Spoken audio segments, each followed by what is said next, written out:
With the NFL trade deadline tomorrow, you are going to want to hit that subscribe button right now because you don't want to miss out on the latest Patriots news, rumors, and if they make any trades before the deadline at 2-6, could they be sellers? We'll see. Again, subscribe today. If any moves happen, we'll have you covered with a video here on this channel.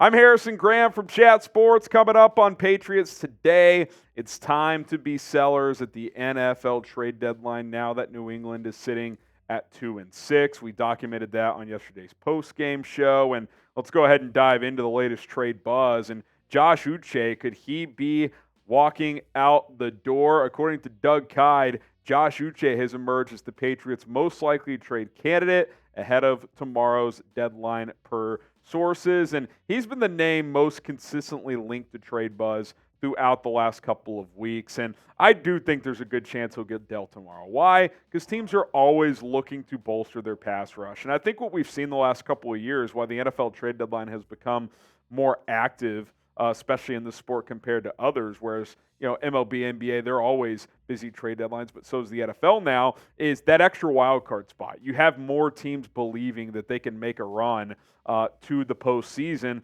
and teams are always looking to bolster that front four, and Josh Uche is a guy who could certainly provide some pass rush for some teams. You look at his career numbers. Obviously, last year had the breakout season.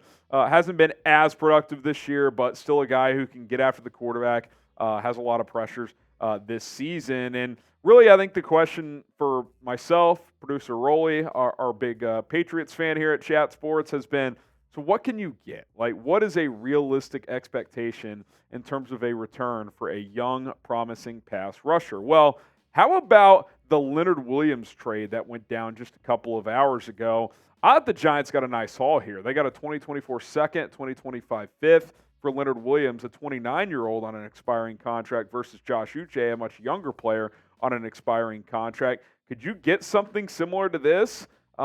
Maybe it's only a second, but this makes me think you can at least get a second.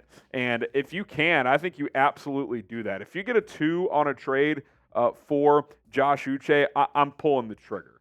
There's no doubt about that. Not because I dislike the player, not because I'm looking to get rid of him, but you just need more draft capital, man. And at 2-6, I think trading Josh Uche for a second is something that makes a whole lot of sense. Now, you look at the past 2 seasons for these two players, Josh Uche and Leonard Williams.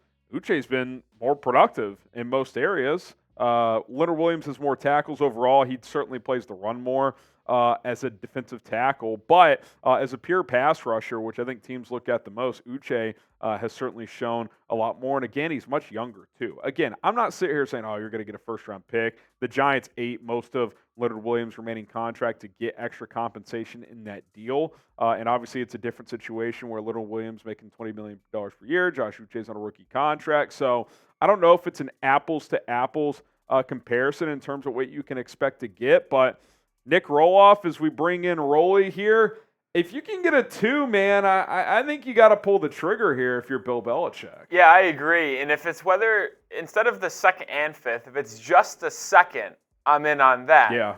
But maybe it's a little bit less because you mentioned the salary eating that the Giants did, and obviously Uche will be a free agent next season. He could still be tagged or something like that, but maybe that limits the haul you get back. Maybe it's a third and a fifth. I think I'd be willing to do that as well. If you're able to get a third-round pick plus another pick later, or just a second-round pick, I think I'm all in on it, Harrison. I love Uche.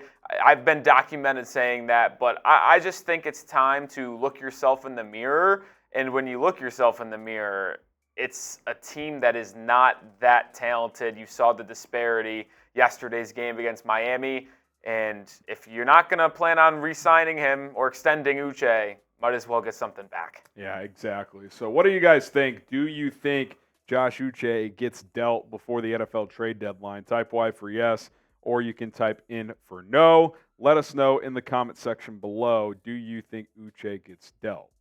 Let's get to the news of the day. Unfortunate. Kendrick Bourne is out for the year with an ACL injury. We didn't know what the severity would be when talking yesterday. Frankly, we thought maybe it wouldn't be severe, but that is the case. Mike Reese and others reporting that Bourne will miss the remainder of the season. 6 to 8 month recovery is expected, and it's just a bummer. And it's devastating for him, who is entering free agency after this season, and I think was well on his way to getting a third pretty nice payday, I would say. Now he may have to sign a 1-year deal with the team. And two, it stinks for Mac Jones, who's trying to do everything he can to prove he can be the long-term answer in New England. I think Rolly and I have certainly shifted our attention to the future beyond Mac Jones, but you still want to evaluate him these next 8 to 10 games, however many games are left. And losing Kendrick Bourne does not help the cause, because he has been your top receiver by a pretty wide margin. So now you look at where the Patriots sit. I mean, it's rich when you're even putting together this depth chart. I mean, Jalen Reagor was on the practice squad. Now we've got him penciled in as a wide receiver 3. Juju's mostly not done anything this year. I like what Pop Douglas has done, but you're asking a lot to have him be a 1. I mean, you almost wonder if you just hang on to a guy like Juju now instead of maybe try to ship him out in the next day or so, just to give Mac Jones something to work with. I would like to give Tyquan Thornton a look. Maybe Kayshon Boutte gets a look, who knows? But regardless, this is a major blow to an offense that already has had numerous struggles, especially in the passing game so far this year. Show Kendrick Bourne some love. Hopefully he has a quick recovery, and whether he re-signs with New England or elsewhere, hopefully he still gets somewhat of a payday, because he was having a really good year. Get the 84s going down in the comments. Show Kendrick Bourne some love here on today's show. We are sponsored by Prize Picks, and folks, listen, the Patriots are 2-6. It's, sometimes it's not fun to watch when your team isn't very good, but if you want to spice up your game day experience, look no further than Prize Picks, the best daily fantasy sports app that is out there. You can download the app today at prizepicks.com/CLNS. Use our code CLNS to get a deposit match up to $100. I've got a little pick 3 entry for Monday Night Football. Josh Jacobs, less than half a touchdown. He's been struggling. I don't think he finds the end zone, so I like that. Jared Goff, more than 252.5 passing yards. I think the Lions bounce back tonight. They really struggled against Baltimore last week. I think this week they bounce back, and Goff has a big game, and in turn, Amon-Ra St. Brown should as well. So give me the more there. You can win up to 25 times your money on any entry up to 6 players. 2 players, you win 3 times your money. Up to 6 players, 25 times your money. You're not playing against other players. It's just you versus the Prize Pick stat projections. Get going right now. prizepicks.com/CLNS. Use code CLNS to get started today. Let's end the show with this. Let's talk about the quarterback, Mac Jones. Could he get traded, especially now that Kendrick Bourne is out, especially now that you are 2-6 and, the season's virtually over unless you go on a magical run?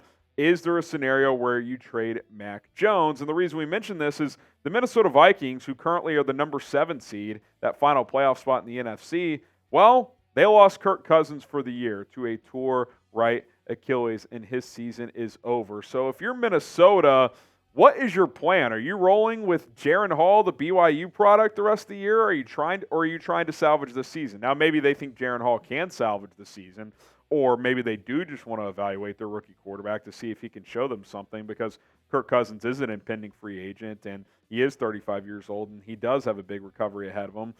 But if I'm Minnesota, I'm thinking, okay, the NFC's kind of weak. Yeah, losing Kirk's a big deal, but Justin Jefferson's going to be back soon. We still have Jordan Addison. The defense is playing better. If we can get an adequate quarterback in here, we might still be able to make a playoff push. And by the way, you could buy low on Mac Jones potentially. Like Minnesota might be able to offer, a 4th-round pick or something for Mac Jones and try to make a push. And look, we can say what we want about Mac Jones. Rolly and I don't think he's probably the long-term answer in New England, but he's played a lot in this league, and he's certainly on paper a better option than Jaren Hall.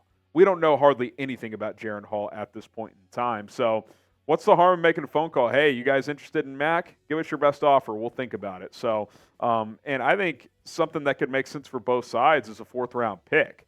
It's not great return. Obviously, you drafted Mac Jones in the 1st round, but if you've decided as an organization that he's not your future, unload him now. And Bailey Zappi's not inspiring a lot for the rest of the season, but maybe Malik Cunningham, you get some extended look at him as kind of a dual threat, interesting gadget type of quarterback. You could see what he can show, and then you just go into the offseason. And more than that, Rolly, you trade Mac Jones. The tank's officially on. I mean, your chances of winning more than a game or two with Bailey Zappi and Malik Cunningham is pretty low. Yeah, I completely agree. And listen, I think Mac came into the Patriots organization with the right mindset. But the truth is like, whether it's him or the rest of the roster / Bill Belichick, Three different coordinators. Yeah, he has just not been progressing the way you'd like. He had a good rookie year. I think all of us can agree that he showed a lot in that first season. He had the best rookie season of all that entire draft class. But it's just been down a notch and then down a notch. And I, for one, expected him to take another step up this year because I did think that the weapons got a little bit better than last year. You take out Matt Patricia, bring in Bill O'Brien, who has OC experience, and it just hasn't gotten better. I know the O-line is stunk, but I just think it's time to, I wouldn't know tear it down because you have a lot of talented players on this Patriots defense, but rebuild the offense and get a quarterback that has more intangibles because when you think of what the Patriots are going up against on a week-to-week basis in the AFC East just alone, you've got an unbelievably athletic quarterback in Josh Allen. Tua is maybe not that, but one of the best anticipation throwers in the NFL. And you're going against the two fastest wide receivers maybe in the NFL on one team with an OC that is very, very good at what he does. And then obviously the Jets thought about having Aaron Rodgers for a second, and they'll get him back next year. But it's like you clearly have the worst quarterback. You clearly have the worst offense. And even though your defense is good, it's not enough to make up for it. So why not just tear down Mac Jones, tear down this offense, restart, draft the talented quarterback, maybe like Caleb Williams and Drake May, and now you are in that AFC arms race at quarterback with the talented monster arm, the athleticism, the whole 9 yards. Obviously, there's a lot more that goes into it, but you at least have the intangibles to compete with Josh Allen, the two speedy wide receivers in Miami, and then Aaron Rodgers and that team in New York. Because we talked about this before, Rolly. What's the best case scenario for Mac Jones? He's still never going to be better than Josh Allen. Like he's never going to be the best quarterback in your own division, let alone the conference. The best case scenario for Mac Jones after watching him was probably the Vikings quarterback, Kirk Cousins. And that's absolute best case scenario. I mean, and Kirk Cousins has one career playoff win, and he's played on some good teams. Yeah, and Kirk Cousins, like you could argue, he's a top half quarterback in this league. He definitely is, but could argue he's top 10. I mean, I just don't see a future with Mac Jones if he's the quarterback in New England. I think it's time to cut ties, and if the Vikings are intrigued and are willing to send a mid-tier pick, I think just tear it down and let's get moving. I mean, look, maybe it's maybe it's a conditional third if he makes the playoffs. Maybe it turns into a third or something like that. I mean, look, Trey Lance went for a fourth. Like, I know he's got raw tools that intrigue teams around this league, but I think you'd at least get a fourth if a team was interested. And I think a team like Minnesota, they got big decisions to make in the next 24 hours, so keep an eye on that one. I don't think it's super likely, but I would not completely dismiss the possibility. What do you guys think? Would you do this trade? Type A for accept or D for decline. I think I'd pull the trigger here. I would embrace the tank, try to make sure you get a top 2, top 3 pick, and reset at that quarterback position for 2024 and beyond. All right, guys, make sure you hit that subscribe button here on Patriots Today by Chat Sports. Again, the trade deadline is tomorrow. If any moves take place, we'll have you covered, so subscribe. We'll see you soon.